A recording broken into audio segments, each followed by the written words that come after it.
Olá, sejam todos bem-vindos. Nós estamos iniciando nosso estudo.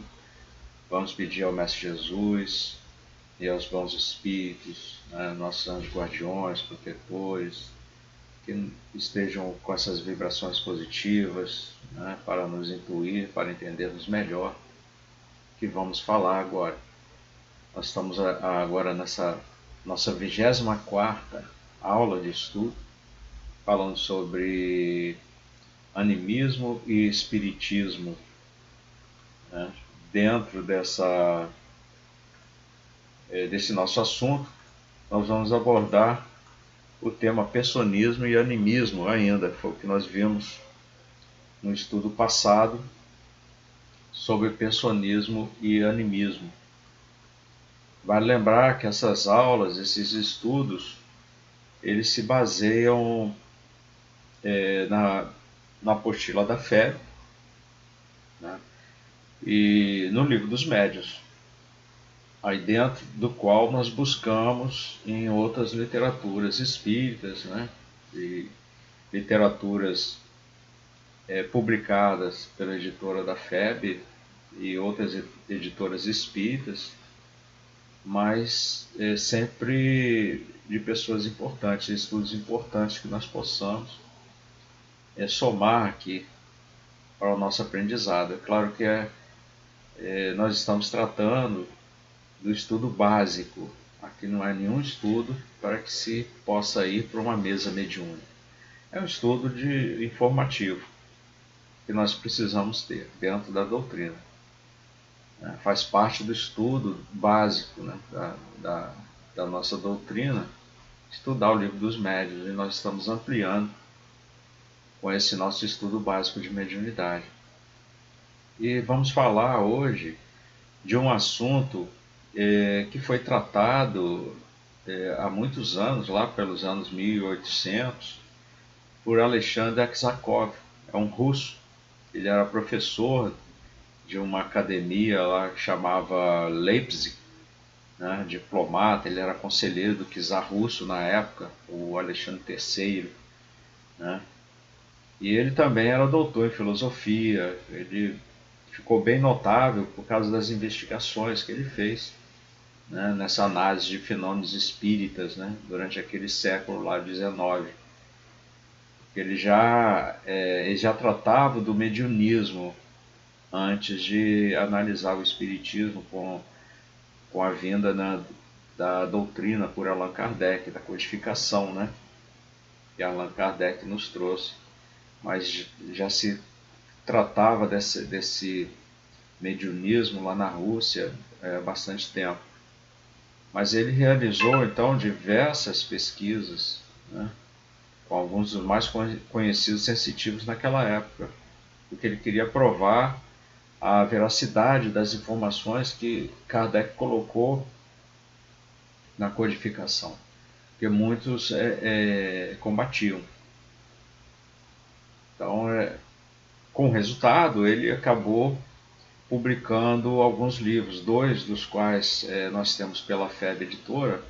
Se quiser comprar, são livros interessantíssimos, né, que acrescentam muito na nossa compreensão, que é Um Caso de Desmaterialização e Animismo e Espiritismo. Esse último é o que nós estamos aproveitando aqui para o nosso estudo de hoje.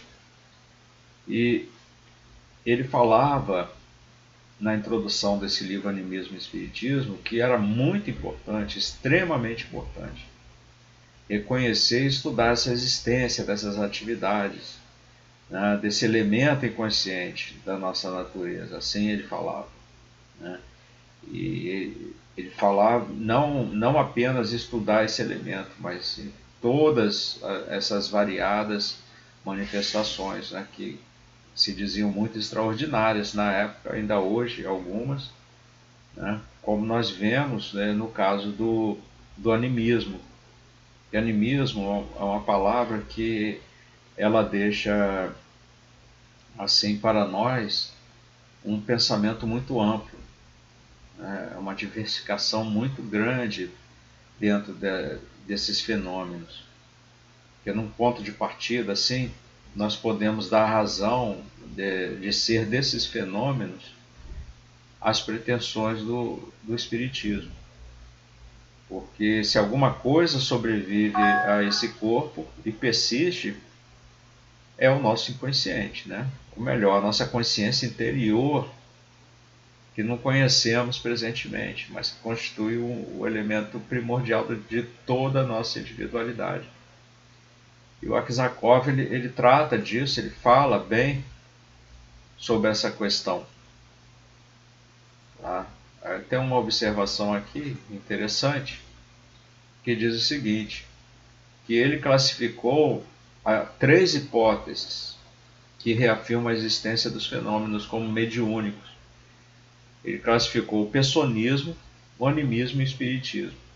Então, seu trabalho ele traz entendimento sobre a veracidade do espiritismo.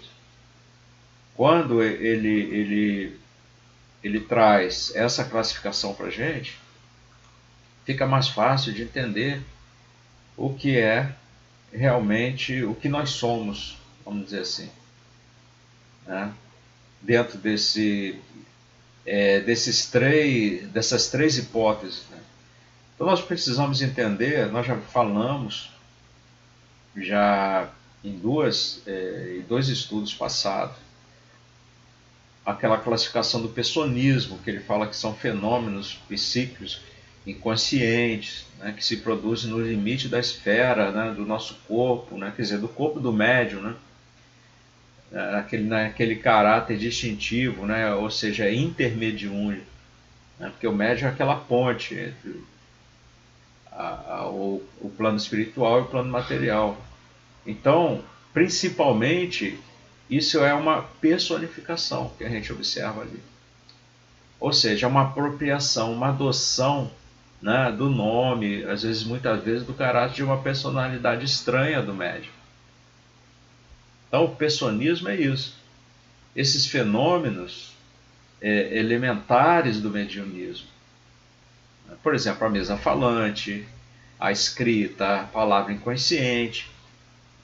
Né? Nós vemos que essa forma mais simples de manifestação desse desdobramento da consciência, né? Esse fenômeno que é fundamental do mediunismo.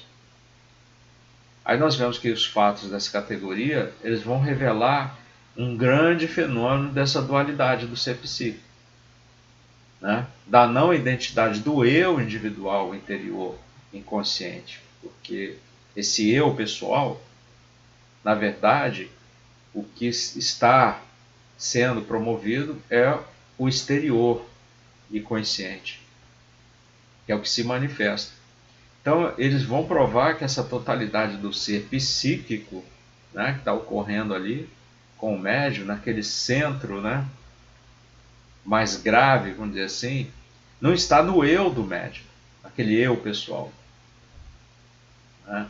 Não é mais o que? Uma manifestação fenomênica de um outro eu individual, que muitos tratam como metafísica, porque não consegue provar os fenômenos físicos que estão ocorrendo ali, aí jogam para a metafísica. Então, esses elementos dessa fenomenalidade, né, necessariamente pessoais, porque são pessoais, são identificados. Esse ser que está se comunicando é um indivíduo. Mas, na verdade, pode ter o caráter múltiplo, normal, anormal, fictício, muitas vezes. Vai depender dessas condições do organismo. A pessoa está num sono natural, no sonambulismo ou no mediunismo. Que aí a gente vai ver que dentro desse personismo pode estar atuando o próprio espírito do médium.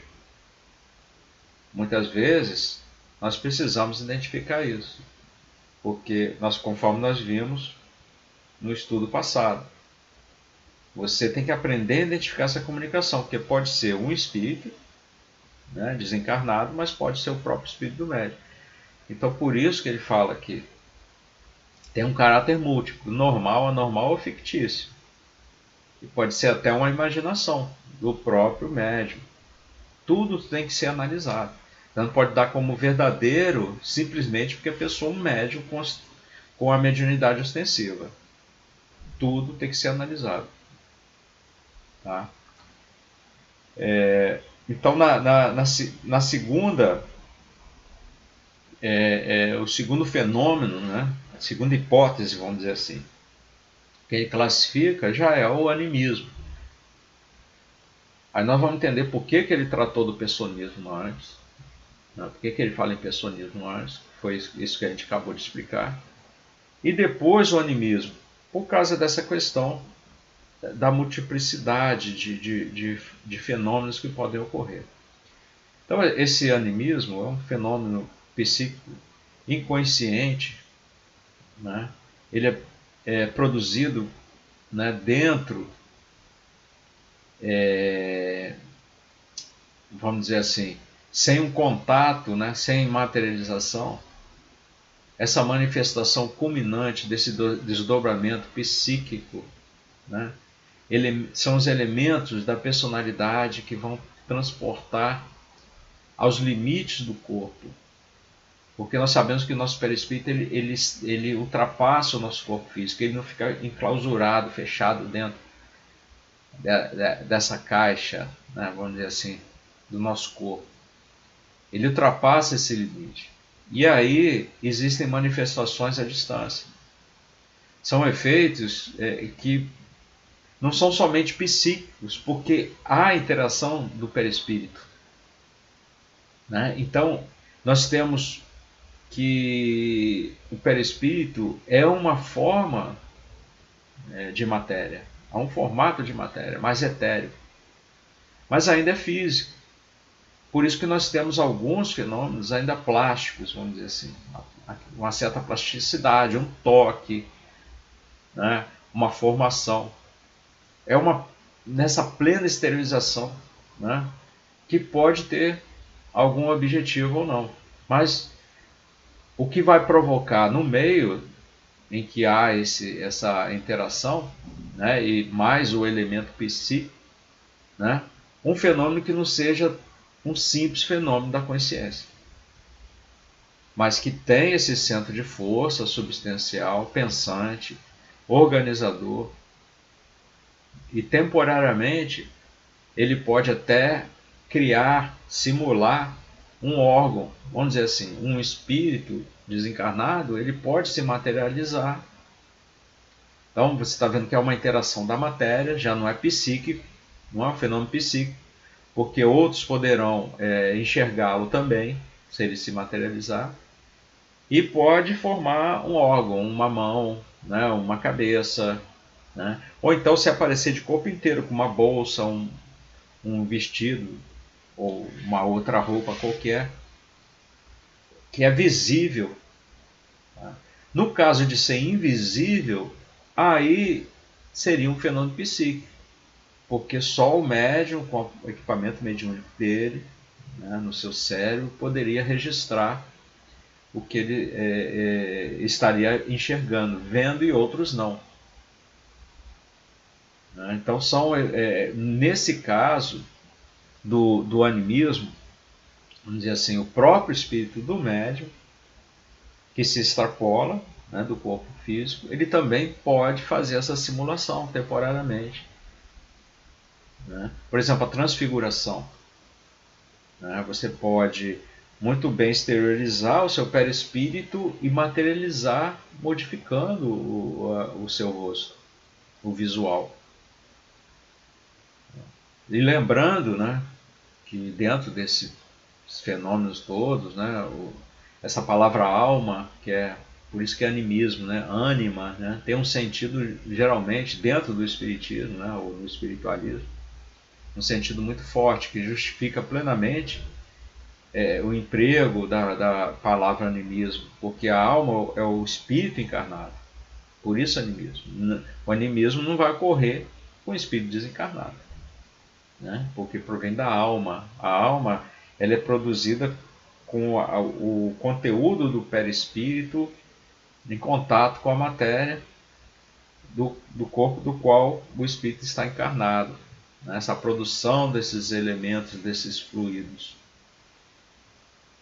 Tá? Então, esse envoltório, esse corpo fluídico ou espiritual do próprio eu, né, do ser encarnado. Então, nós temos fenômenos anímicos, sendo nesse caso. o que é manifestação da alma como entidade substancial. É o que vai explicar os fatos dessas manifestações, elas se revestirem num caráter físico, plástico, né? E nós vemos que para o outro espírito também causar esses fenômenos, tem que se utilizar dessa plasticidade que o espírito encarnado pode produzir e emprestar. Então, o animismo está envolvido nisso também. Vai depender desse grau de desagregação do corpo fluídico ou do perispírito, né? Que ainda está dentro do nosso, vamos dizer assim, meta-organismo, né? Segundo a expressão de um cientista, também pesquisador, tal de Hellenbach. Fez muito estudo sobre isso, ele criou essa palavra meta-organismo. Então, a gente sabe, então, pensando nisso, que a nossa alma, nosso espírito encarnado, tem essa interação toda, porque o nosso perispírito ultrapassa o nosso corpo físico, tem essas interações, pode produzir esses fenômenos físicos com a plasticidade, né, por exemplo. Então, nós analisamos isso, nós vemos que a nossa personalidade é o resultado direto desse nosso organismo terrestre, desse nosso corpo físico material. Então, é naturalmente que esses elementos anímicos, eles pertencem ao nosso organismo espiritual, mas são portadores da nossa personalidade. E isso é importantíssimo a gente notar. Que o animismo, ele carrega, além desses fenômenos físicos, né, dessas interações, a nossa personalidade aqui de encarnados. O que eu sou, o que eu estou sendo agora nessa vida. Porque sabe que quando nós deixamos, né, esse corpo, o nosso espírito alcança um grau de liberdade muito maior. Né? Esse véu que cai sobre nós, ele tende a ir desaparecendo, assumindo, né, e clareando mais os fenômenos, né, em vários graus para o espírito que abandona o corpo. A coisa é bem complexa, mas então quando nós estamos aqui com esse véu, com esses limites, né, que aparentemente nos causam esquecimento, né, que muitas vezes, dependendo do nosso grau de elevação moral, nós conseguimos recordar, isso muda, isso cria uma personalidade. Então, o animismo está ligado diretamente à personalidade. Tá? Outro fato importante que nós temos que falar, que é a terceira hipótese, que é a que todos nós conhecemos, que é o Espiritismo. E aí a gente entende por que Aksakov ele tratou nesse livro dele de Animismo e Espiritismo o personismo primeiro, depois o animismo. Ele tem um capítulo enorme sobre animismo, muito interessante. Quem puder comprar o livro, adquirir, vale a pena. Para poder chegar no Espiritismo, porque o Espiritismo ele pega esses fenômenos de personismo, animismo, né, nessa aparência geral, e reconhece, né, uma causa extramediúnica para esses fenômenos, né, uma causa supraterrestre, ou seja, fora da esfera da nossa existência. Então a gente tem uma manifestação terrestre do eu individual por meio desses elementos da nossa personalidade, conforme nós vimos, criada pelo animismo, que tem essa força para manter, né, em roda esse nosso centro individual. Então cada um de nós somos um indivíduo, que depois da separação desse corpo físico, pode se manifestar até pela mediunidade, para comprovar a sua existência, ou pela associação com outros elementos psíquicos homogêneos do ser vivo, conforme ele utiliza o fluido magnético do ser vivo, do médium. Então isso faz que esses fenômenos do espiritismo, né, dependendo desse modo de manifestação, eles sejam semelhantes ao personismo e ao animismo. Por isso que nós tratamos disso de personismo e animismo. Não vai distinguir deles, né, se distinguir deles, a não ser pelo conteúdo intelectual, moral, né, porque o Espiritismo traz, né, dentro dessa personalidade independente, vamos dizer assim, né, ele traz dentro do personismo, animismo, ele coloca a filosofia, né, a ciência e a religião. Né. Veja que o Espiritismo é algo que agrega valores que completam para o nosso entendimento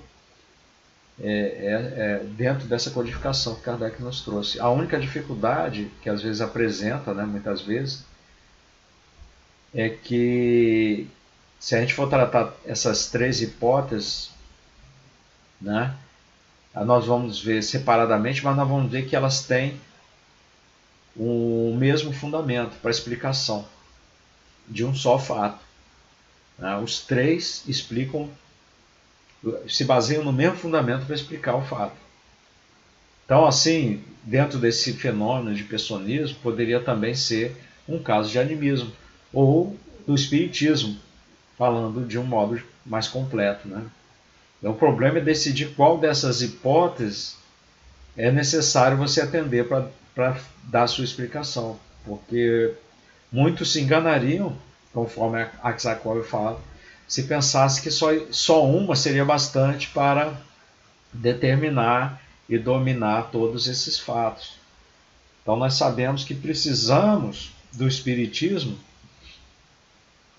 de todo essa sua às vezes, vamos dizer assim, de toda essa sua ramificação, né, dentro da filosofia, dentro da religião e dentro da ciência, para que a gente possa entender, compreender melhor esses fatos, né, principalmente da mediunidade, fatos mediúnicos. Que se nós ficássemos somente com a parte religiosa, não iríamos compreender totalmente. Somente com a parte física, científica, também não. Nós precisamos também da parte filosófica.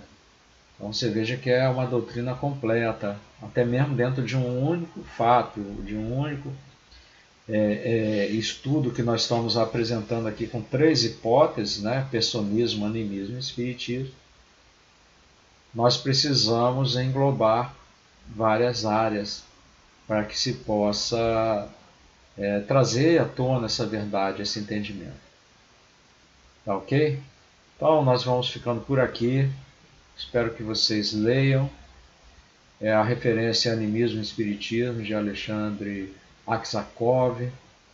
Né? Como eu falei, ele foi um estudioso, né, que defendeu muito o Espiritismo na época, que foi muito combatido, né, por pessoas que não compreendiam direito, né, não estudaram os livros que Kardec publicou, né, apenas viam os comentários e criavam interpretações diversas, maledicências, né, combatendo o espiritismo sem conhecê-lo realmente. E Aksakov ele promoveu o espiritismo trazendo a verdade com seus experimentos, teve muito sofrimento ele, né, para conseguir atingir esse objetivo. Né, principalmente que ele estava ao lado de um czar, né, da Rússia, né, na época, um conselheiro, e numa posição muito importante ele foi muito alvo, né, de críticas, né, principalmente por dar crédito aos fenômenos espíritas, mas é um autor muito importante para os nossos estudos e compreensões. Então ficamos por aqui, que Jesus possa continuar iluminando nossos corações, bons fluidos, pensamentos positivos para todos, tá? E que todos tenham bastante interesse em continuar estudando, que é importante, principalmente nessa época, até Divaldo tem comentado, né, nós precisamos ter esse conhecimento básico da mediunidade, importantíssimo para todos nós. Até a próxima.